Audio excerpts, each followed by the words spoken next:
there, my name's Zoe. For my Gothic literature for today video, I read the NPR article called Exit Counselors, Strain to Pull Americans Out of a Web of False Conspiracies. So you can probably get the gist of the article just from that, but basically the article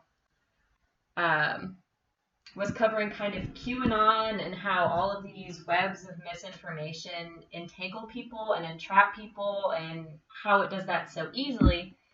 And the article sat down with a woman named Diane Benscoter. She's a deprogrammer. She actually founded a nonprofit called Antidote.ngo, which is just dedicated to deprogramming people that are, kind of brainwashed into these cult-like mentalities.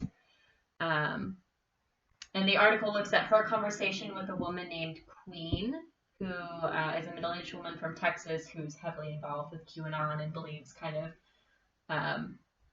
some more outlandish conspiracy theories. And it talks with a few other people that have, either been in cults or believed QAnon, and then how they were able to deprogram themselves.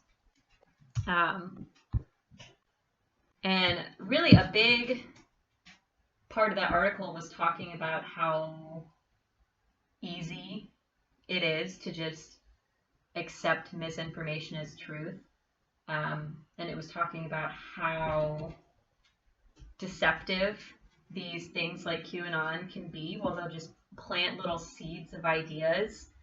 Not so that they're directly telling you the outcome that you should believe, but they're planting these seeds so that your brain just naturally wants to follow them, and then it will lead it to the, right conclusion, which is really, this crazy, wrong conspiracy theory.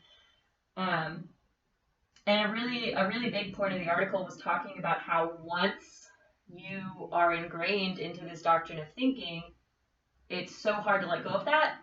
Because, you've got pride and you've got shame and you've got regret and you've got all of these, really strong and difficult emotions that tether you to these ideas because no one wants to be seen of as an idiot or wrong, and pride is really hard to let go of.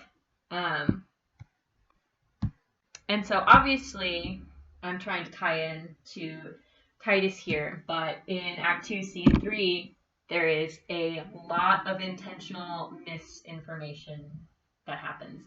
We start off that scene with Aaron and Tamora's trying to seduce him, and Aaron's like, no, I have this revenge plot that I need to cook up. And he ropes Tamora in this.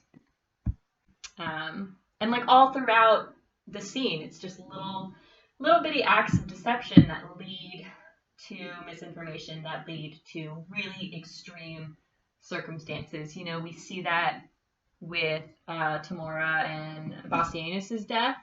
She misleads her sons into thinking, he's grandly insulted her, so it's totally okay to murder him and totally okay to rape his wife, And then a lot of the misinformation comes to a head sort of at the very, very tail end of the scene, obviously, when Mardius and Quintus are caught, in Bassianus's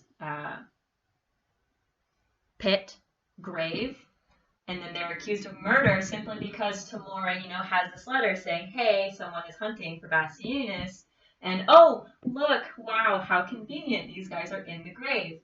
And Saturninus, he's a very prideful person. We see that at the very beginning of Titus in Act 1, Scene 1. He's extremely prideful, he's extremely quick, and he's very set in his ways. And that, that is touched on in the article as to how people get caught up in disinformation, and then that is carried over in this Scene 3 where he's just so quick to believe that Mardius and Quintus are, Bassianus' murderers, and he doesn't even want to consider what Titus has to say because Tamora got to him first with that letter.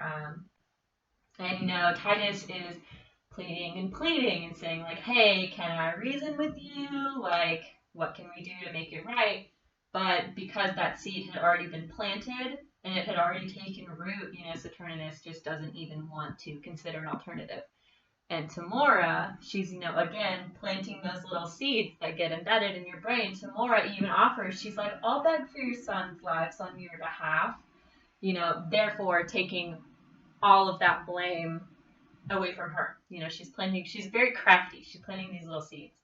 But yeah, so I will be interested to see how they get out of that little web of deceit, or even if they do, because, as the article touched on, it takes a lot of hard and careful work to disentangle yourselves from this web of misinformation.